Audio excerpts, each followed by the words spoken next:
Hello, everyone. Thank you all for joining. I'm seeing some familiar faces and familiar names too, which is great. It's good to meet parents and stuff.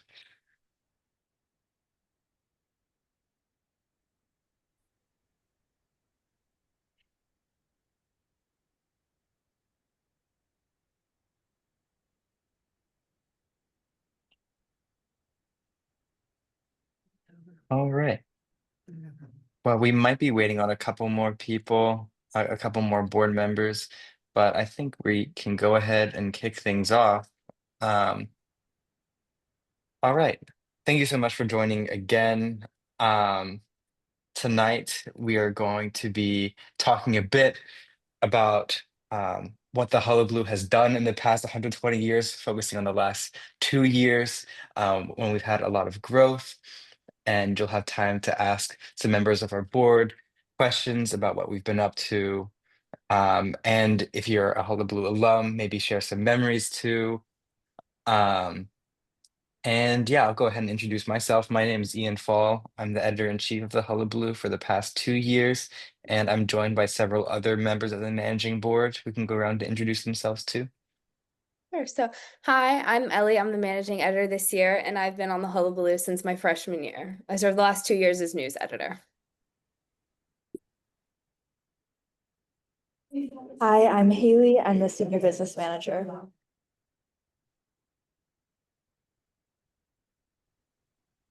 And Lila might be trying to join still. Um, I'll go. Hi, I'm Arushi. okay. I'm the personnel director. Sorry, we're in the office, so things are a little bit loud over here, but it's nice to see all of you.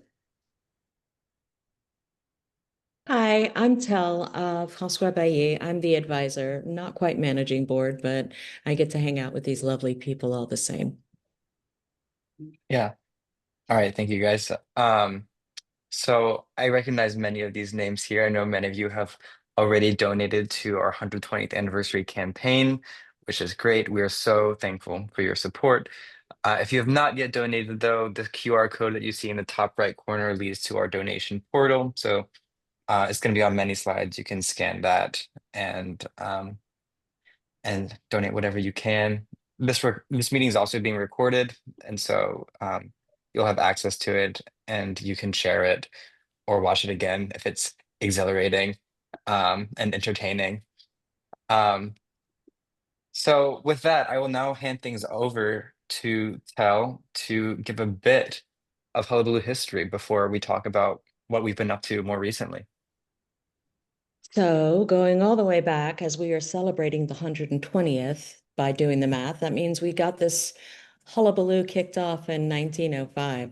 So the Hullabaloo actually started in response to an existing newspaper called the Olive and Blue, which, according to the Hullabaloo's editors, a note that they wrote in their very first issue, they felt that this paper wasn't doing a good job of being run by the students for the students. They felt that it was an insular paper that wasn't representing or meeting the needs of students. So they started a whole new paper in response. They, at that point, were called the Tulane Weekly. They only became the Tulane Hullabaloo in 1920, but we are and have been during this whole time the only newspaper in the country called the Hullabaloo. So we're unique. There were a couple of papers along the way that considered, being competition, but yeah, well, the Hullabaloo is the one that survived that test of time, and actually, well, to be really honest, it ate a few of them along the way, and their members became part of the Hullabaloo, and their coverage became part of the Hullabaloo. So it became kind of taking the best of all the papers that were out there and turning it into one big Hullabaloo. In the early days, the paper focused a lot on sports and on club activities. Certain times they would come up with like a big news headline, like on the screen at the bottom there, you can see no real dip at Tulane. This was obviously in the early days because it is still the Tulane Weekly, but they were talking about how there was a diphtheria outbreak on campus. And that was definitely news. And the Hullabaloo did a great job of informing and calming the community and letting people know what happened. As these things were happening, more and more need for news was coming around. So actually, Ian, if you can hop to the next slide. So by the 1960s, it became much more part of student life, I think. It became much more part of how students got a grasp on what campus felt like and the issues that were important to all students. And one of those cases was what we refer to as the Sophia incident. And that was in 1968. The administrators of the university censored a couple of photos that were supposed to run in the literary magazine Sophia, which was run as an insert in the Hullabaloo. So it was a section of the Hullabaloo like arcade or sports are today. And this censorship, completely against the wishes of the editors and the members of the publication board, set off a campus-wide movement which somehow ended up involving Newt Gingrich, which is a fun story. But it really kicked off the Hullabaloo's ability to create change on campus. As a result of the Sophia incident, the Hullabaloo and all student publications gained a lot more autonomy that the Hullabaloo enjoys to this day. They make their content decisions, they raise their money, and they are the literal student-run part of the student-run newspaper. Other changes that the Hullabaloo has managed to bring about on campus through its reporting in the past couple of years, TUPD has changed part of its screening process of its employees because of Hullabaloo snooping in the social media profiles of some of their new hires. A lot of changes like that, small things maybe, but things that have a real impact in the quality of life on campus. And I think the Hullabaloo should be really, really proud that it has that legacy behind it. Okay, thank you, Sal. That brings us to the present day, which I would characterize as carrying forward a lot of these traditions of the past while also embracing all the new possibilities and routes for journalism there are in this digital age. So, in the last 2 years, or really since COVID times, um, it's been a period of a lot of growth for the Hullabaloo. We now have about 150 members, which include writers, editors, photographers, our layout team. We have a new section as well, data, focusing on quantitative analyses as well as science and research at Tulane.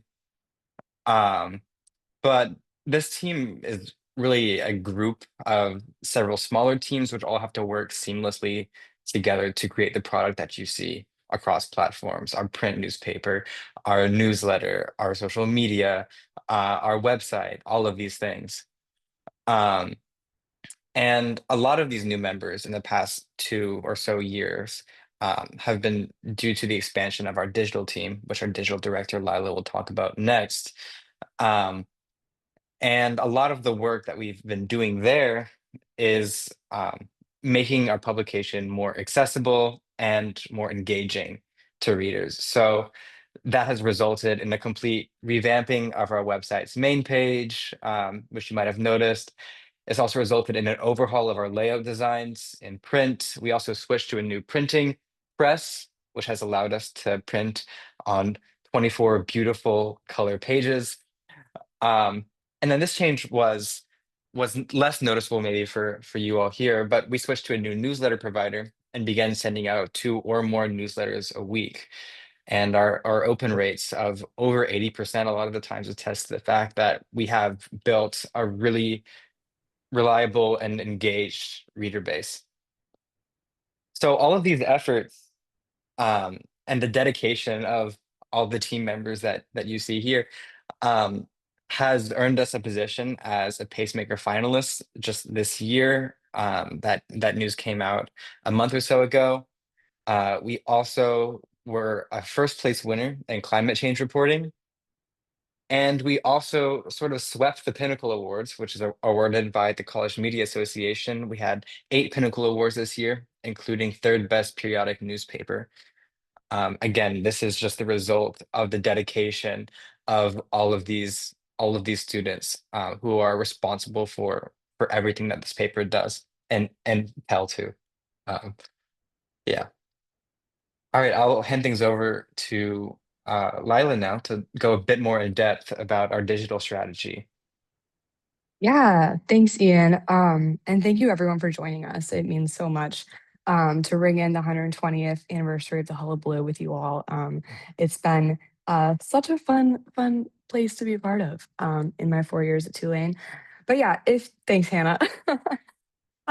If you've been following us for the past few years, you might have noticed a bit of a change in kind of how we present ourselves in the digital world, and that comes from the work of amazing past digital directors such as Hannah and myself, who kind of stepped into the role and kind of taken a look at like how can we present ourselves in the professional way that we are taking, like the level of seriousness that we're taking our journalism. How can we show that to the world?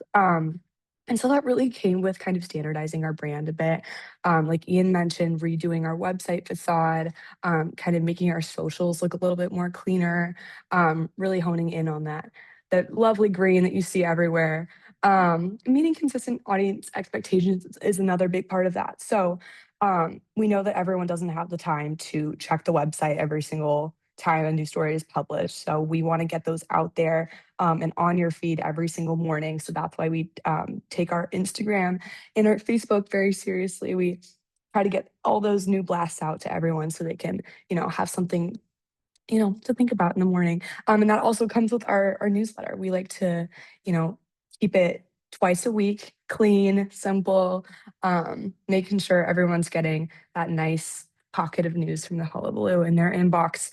And that also comes with integrating content. So we have started producing a lot more reels. And we will do reels in conjunction with the stories that our writers are putting out. So if it's a breaking news story, we'll make a reel with the footage that we took from a protest per se, and we'll embed that, integrate that into our website. And it also, that Reels whole thing comes with outreach to the community. So we pride ourselves on being the eyes and ears of the Hullabaloo community. And so sorry, I'm hearing my voice echo. We're the eyes and ears of the whole blue community. So we like to get out there on McAllister and really see what everyone's talking about, talk to the students. And so that's been really fun being a part of the social media team and doing that. So we have our more like playful style reels that I'm sure you guys have seen on our Instagram. So that's kind of like where our digital mindset is out right now. If you have any suggestions of how we can improve, please send them to me. Um, we're always constantly learning and improving, but yeah, it's been a fun effort. So to show you the fruits of our labor, I have some stats for you all. So in fall 2025, we have accumulated over 5.8 million views across Meta accounts. And that comes from Facebook and Instagram. In that same vein, we've also accumulated 5.8 K new followers across our Meta accounts in fall of 2025. This is an exponential number compared to past semesters. So we're super proud of that one. And in fall 2025, we've had over 290,000 website readers, which is so awesome. And we hope to keep growing these numbers as we move forward. And so this is another fun thing I wanted to share with you all. Every Sunday, we have our content meetings where we go over the new content that we're putting out in the next week or so. And I begin the content meetings with talking about the most viewed stories of every week, how many views per section, what's getting traction, what's not. And so I thought I would do that with you all today. So our most viewed stories on Meta of 2025, these are the stories on Facebook and Instagram that have gotten the most views. Number one is Cheryl Lee Ralph of Abbott Elementary is named our 2025 commencement speaker. And that got over 330,000 views on Facebook, which is awesome. Number two is Meet the Tulane Duo behind viral food account Forking Around NOLA, written by yours truly. But that got over 110,000 views on Instagram. And the final one is New York Times names The Boot a top college bar. That also got over 110,000 views on Facebook. Super excited when we have all the alumni and all the Tulane community engaging on our posts, and getting excited about the things that are happening. So yeah, it's been a wonderful time working on the digital team, and I can't wait to see how it grows. And your support really means so much to us in terms of digital, in terms of getting these new subscriptions, these new technologies that can really help boost our growth and our reach, and how to connect with our writers as well, and just kind of bolster what we got going on. So I appreciate you guys joining, and that's all for me. So I'll turn it over to Ellie, I believe. Yeah, thanks, Lila. So as I said before, I'm the managing actor and managing editor, so I do think I have the best job on this paper because I get to have a lot to say over what we write. So I wanted to highlight a bit of the coverage that we've done. I said that I've been at the Hullabaloo since freshman year, and it just becomes so obvious to me how important our role is in the Tulane community. We cover things that wouldn't necessarily get the attention of national or even local outlets, but are really important to the people that go to this school, that work at this school, that have students that go to this school, and who live around our campus. So in 2023, we exhaustively covered the pro-Palestinian encampment on campus, which was led a large part by Hannah Levitin, who's on the call today. We covered not only what was happening on Tulane's campus, but also how our faculty and students were responding. As a campus with a uniquely large Jewish population, our coverage was recognized by national media as especially important. Excuse my voice, I'm a bit sick. Tulane's campus was and still very is interesting in how we're responding to the war in the Middle East, and we've been at the forefront of documenting that. And our coverage didn't stop when the encampment was broken up. We covered the 14 students who were on trial until their charges were dropped. We covered the petition that was circulated. With the signatures of hundreds of staff and faculty alleging that Tulane's response to the encampment was unnecessarily escalatory. And we also covered the federal pressure on Tulane to crack down on the encampment and ongoing unrest. Just last week, we covered a protest outside of a Jewish center hosting an IDF soldier speaker event that ended up turning a little bit violent. We've also covered recently how Trump's second tenure has forced Tulane to make some serious changes. We no longer have an Office of Equity, Diversity, and Inclusion or an Office of Gender and Sexuality Studies. Both of these have been absorbed by our Intercultural Office, and these are things that Tulane doesn't necessarily want to publish, but it's so important that we are keeping track of all that is going to be lost during this administration.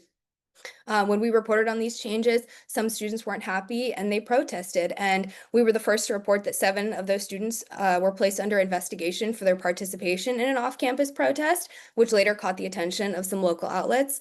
We reported that 2 Tulane students had their visas temporarily revoked with Trump's immigration crackdown. And very recently, Tulane closed an important community space for queer students because of federal pressure against DEI.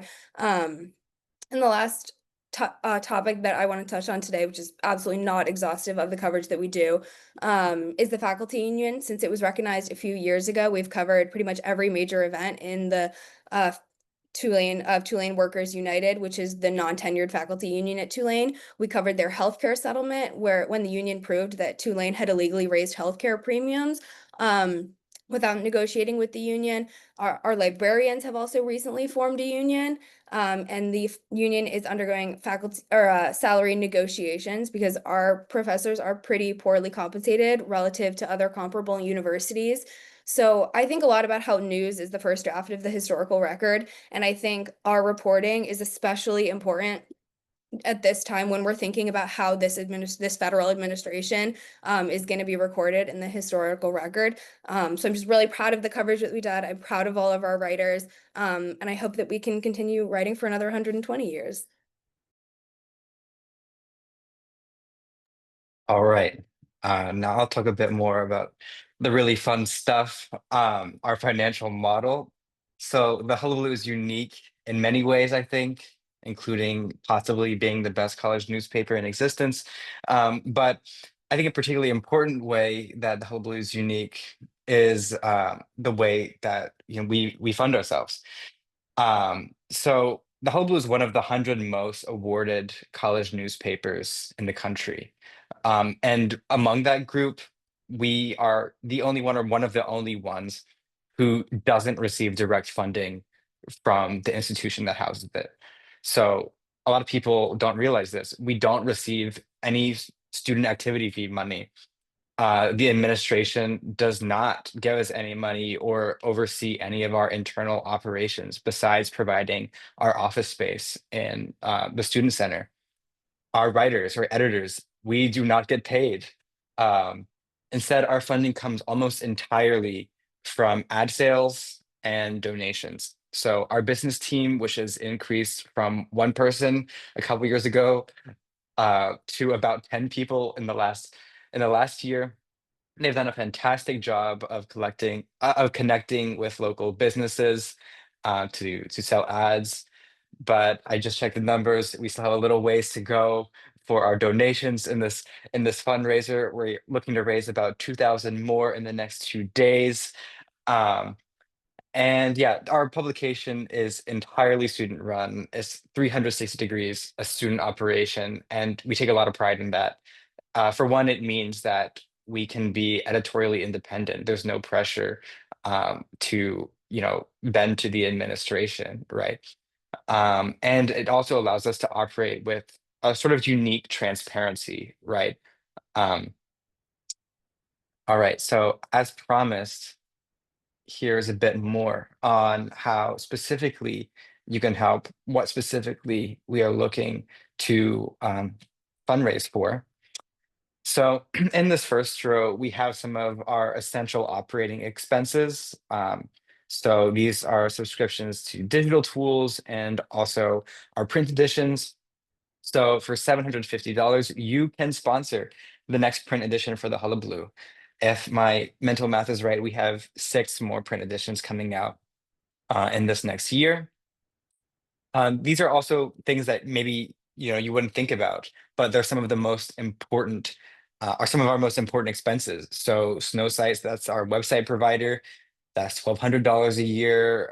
Overlooked as our newsletter provider. Otter, or this picture of an otter stands for Otter AI, which is what we use to transcribe interviews. Um, and on the second row, this is tech equipment that we're hoping to invest in. This equips our reporters with the tools that they need to capture campus life and breaking news and support our evolution into a stronger digital newsroom. So we have a podcast now. We have several podcasts now. We're looking to expand on those. We have some podcast equipment. We currently have one camera for the whole group in the office. Um, so we're hoping to get at least one more, as well as some headphones to help us produce video and podcasts. So again, that QR code is up there in the top right corner. If you feel inclined, you can donate right now and leave us a little note to let us know how you're helping out, what you're sponsoring for us. You can donate whatever you're able to, whatever you like, or you can share the link with other people who love the Hullabaloo. Um, all right. So I know that's a lot of information. We've set aside a bit of time here for you to ask any questions that you have. For alumni, this is time for you to speak up and share some of your Hullabaloo memories. We have a bunch of current Hullabaloo members on the call, more than the editors and managing board members that you've heard from so far. And so they're welcome to turn on their cameras and say hi too. We just want to hear from all of you. We also have some pictures here to jog your memory or inspire questions. Um, so yeah, again, before we close, I just want to say thank you so much for attending. We are so grateful for your support and your attendance here tonight. The Hullabaloo relies really on you. Um, so yeah, I'm gonna open up the floor now. Um, let's see who's here.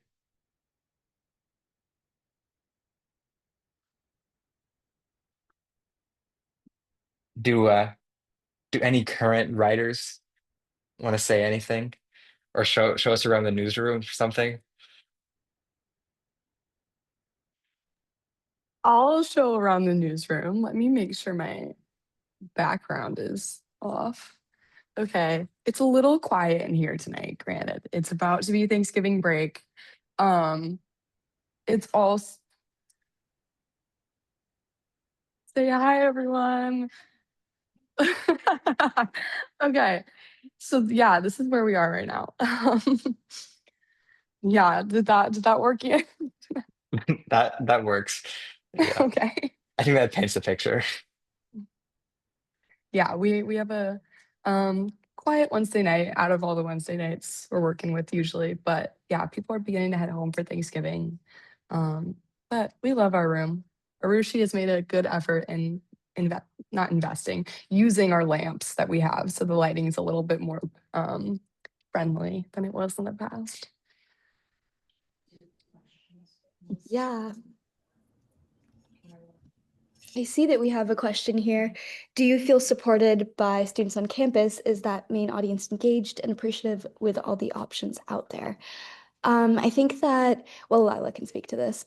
I think that our social media presence is far reaching, and I think students really engage with that. So it helps to have a platform on which we can post things and really reach, like, I suppose, one of our primary audiences, but we also get a lot of interaction from parents on the Facebook and alumni, of course. And you can kind of see the donation breakdown on our site of alumni, parents, friends. And it's great to see like who our supporters are and who's keeping up with us and who's reading the paper. Um, thanks. That's my dad. Yeah, so I do feel supported by students on campus, but I think that there's always room to do more work if anyone else wants to chime in.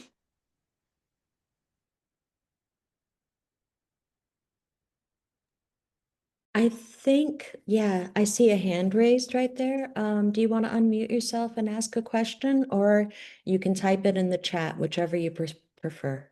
I can, I'll ask it in person. I'm Cameron Young's mom. And he just invited me to come to Tulane to go to the book fest. And so I was looking at like all the talks like they were gonna have there at the book fest, all the authors invited. I used to work at book publishers, so I'm fascinated by it. But I was struck by the number of Tulane professors who are going to be speaking at the event.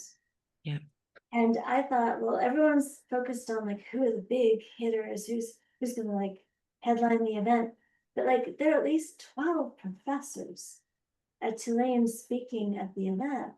And I know you're not in the business of PR, that's not the point, but just like I was thinking like someone needs to cover the Tulane professors going and speaking at the event because I feel like I didn't realize when I first read through the list of names, I didn't know who these names were. And I looked through it and it was like, oh, actually, people from business architecture and like, English professors and all these professors are going to the event. And it would be kind of cool to have like an article about, the professors being there. But like the actual event um seems like something that like it doesn't sorry, it's up to you, but like I'm just saying like I didn't realize that it was so there were so many local like New Orleans celebrities and so many like local interest stories and so many like professors there like it's kind of half people you hear about across the country and half people you know about because you're in New Orleans or at Tulane. Anyway, sorry. My husband's like, please stop talking. No one asked you to write a story, but just sorry, I used to work for the Colonel Daily Sun. I admire what you guys do. I really, really admire you handling like the tough topics like the protests and the actual difficult things to report on right now, and you still tackle them. And I think that's brilliant. I think it's great that you still care about reporting the news accurately and truthfully and like, representing the community, and that's the Thank you for saying that. That's very nice. And I don't know if you coordinated that question with Cameron, but you'll be very happy to know that there is an article by him going out tonight about some of the more interesting, hi Cameron, about some of the more Here's interesting Cameron. Here's authors that will be at Book Fest this year. news team. Any thoughts on your book fest coverage this year? Well, she was asking if you guys are going to cover professors specifically. News Team just released an article on the secret lives of Tulane professors, and that was a really interesting piece. Okay. No, I was just asking how you're gonna cover all the professors who are actually presenting at the book fest, because there's so many, there are like 12 of them. Um, Lila, we can't hear them because you have your AirPods. Oh, sorry. Okay. Can you hear me? Yeah, now you're good.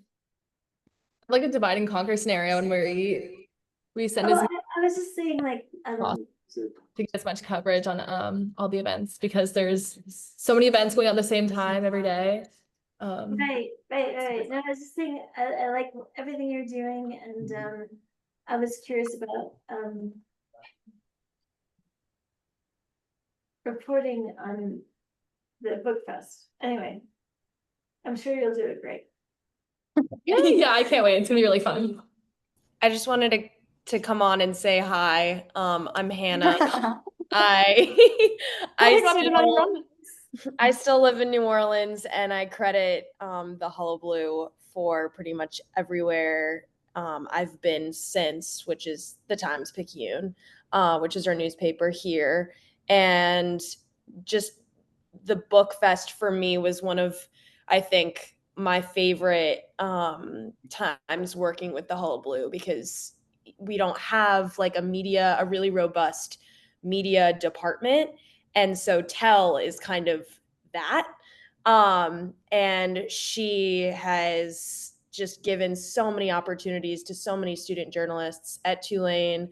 There used to be, I want to say, there used to be a journalism department before Katrina.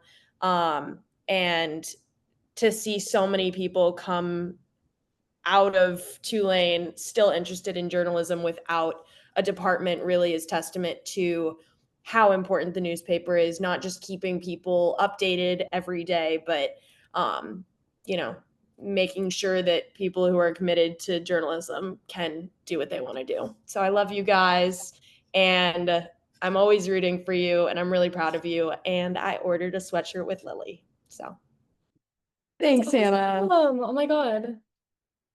The sweatshirts aren't a little bit production delay, so hopefully you get them soon. Oh, love you, Hannah. Bye. Just This general is bad. PSA. Yeah.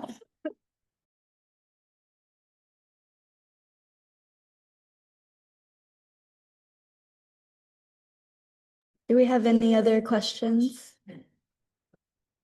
Or anyone want to share a story? I'm going to throw something in as having seen so many staffs like move through. I've been advisor of the Hullabaloo for 27 years now. So I didn't think I'd be here this long, but it turns out this is a really hard crew to leave, because getting to see how hard everybody works, how much they put their hearts into this. And as Ian said, this is out of love. It's not out of, oh, I'm making that big money. No one in here is making the big money, including me, actually. But anyway. and that mirrors outside Tell, and that really It's yeah. like the outside world in journalism. It prepares us all.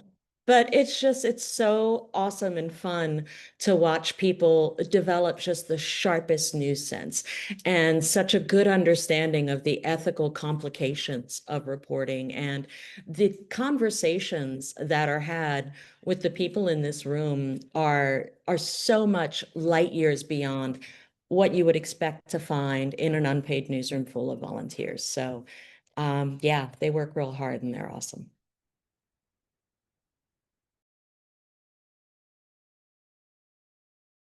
One last thing is that Tell actually mentored one of my bosses at the Times-Picayune 10 years ago or 12 years ago. So that's fun. And she also is awesome and comes from a great group. In the picture on the Q&A slide below, in the middle, that picture with everybody lining up in a row there, Hannah's boss is the one in the white t-shirt and red cardigan sweater. So she is a engagement editor at the Times-Picayune Advocate. So